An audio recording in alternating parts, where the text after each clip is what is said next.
J'invite Johan Geoffrey et Didier Gras à me rejoindre pour parler un petit peu du prix de l'innovation de cette année. Donc on fête les 10 ans du prix qui a été lancé, comme on l'a dit tout à l'heure, en 2006.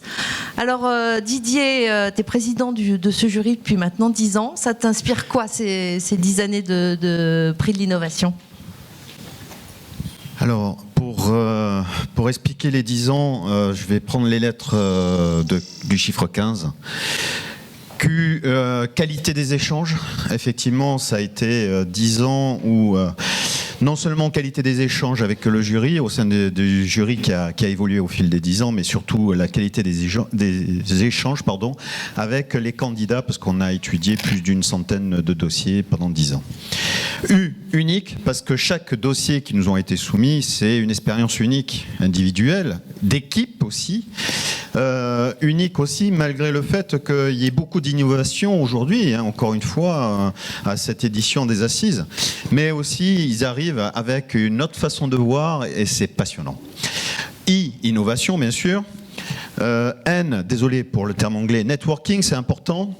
C'est important, pourquoi ? Parce que finalement, on réintègre dans le jury le gagnant de l'année précédente.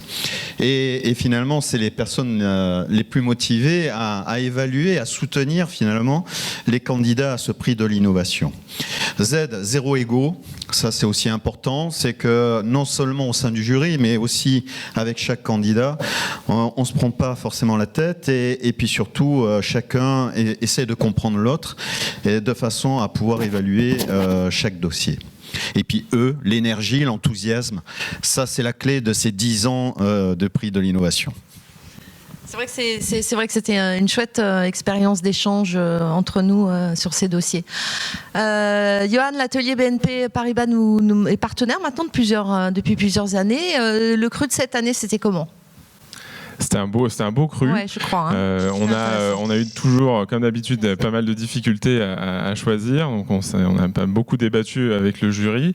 On a des startups qui candidatent qui sont, même si elles sont jeunes, donc je rappelle que c'est des boîtes qui ont moins de 3 ans, qui sont très expérimentées et qui démarrent très très vite. Donc le gagnant de cette année, c'est vrai qu'il a démarré début 2014 et on voit des progressions vraiment très rapides. Ce que je trouve intéressant dans le fait qu'on remette un prix de l'innovation et que cette start-up soit présente ici, c'est qu'il y a un savoir-faire qui transpire finalement de vous tous et des exposants. Le gagnant de ce prix de l'innovation, lui, il vient, c'est un formidable tremplin, on le voit pour les éditions précédentes, d'entrer en contact avec vous en termes de visibilité et potentiellement du coup de signer des contrats également. Ça, il ne faut pas l'oublier. Une fois qu'on a le savoir-faire avec vous, il faut aussi que ces boîtes-là trouvent des capitaux.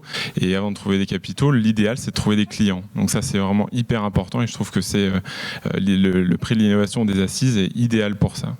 Et donc, on a finalement des rebelles, ces start-upers qui sont brillants. Et cette année, donc, on remet le prix à 2 rebelles. Sans plus tarder, on appelle le lauréat de cette année, c'est Centrio. Bravo.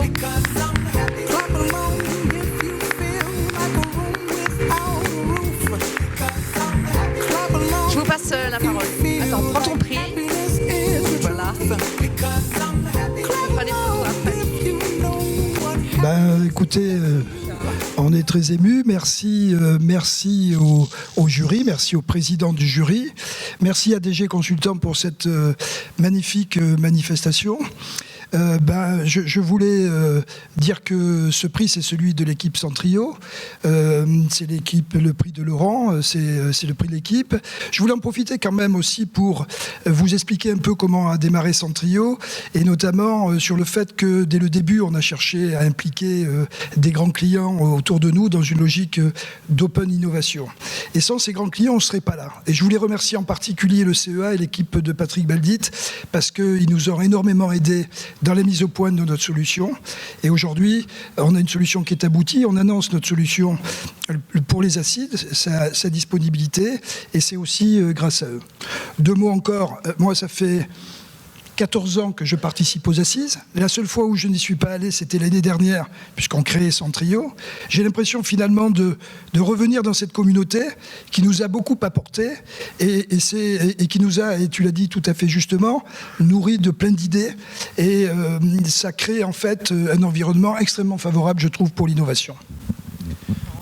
Oui, merci à tous. Comme le dit Thierry, pour nous, c'est le prix de la communauté, le prix de la profession, et donc c'est la reconnaissance des pairs, donc c'est très important. 2 mots sur Centrio. Donc Centrio, c'est une start-up qui cherche à protéger l'Internet industriel. L'Internet industriel, c'est celui qui vous a emmené en TGV hier, c'est celui qui nous fournit de l'électricité aujourd'hui grâce aux centrales EDF, c'est l'avion que vous allez prendre pour repartir, et c'est tous les systèmes de contrôle-commande qui pilotent les usines et ce qu'on appelle les systèmes industriels d'une façon générale aujourd'hui.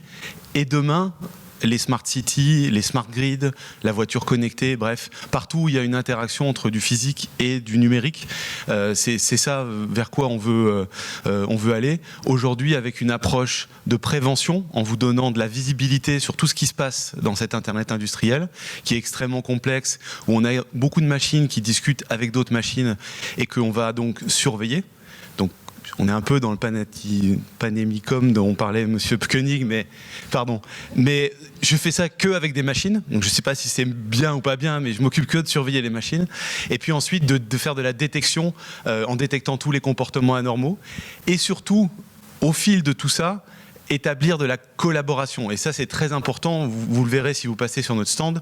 On a fait tout ce qu'il faut pour que l'outil soit utilisable par des non-experts en matière de cybersécurité, parce qu'on tient à ce que l'homme de l'industrie, l'homme de l'ingénieur de production, le directeur de l'usine, puisse utiliser un outil qui lui parle à lui, à l'homme de l'art, et pas qu'aux experts des sociétés de cybersécurité.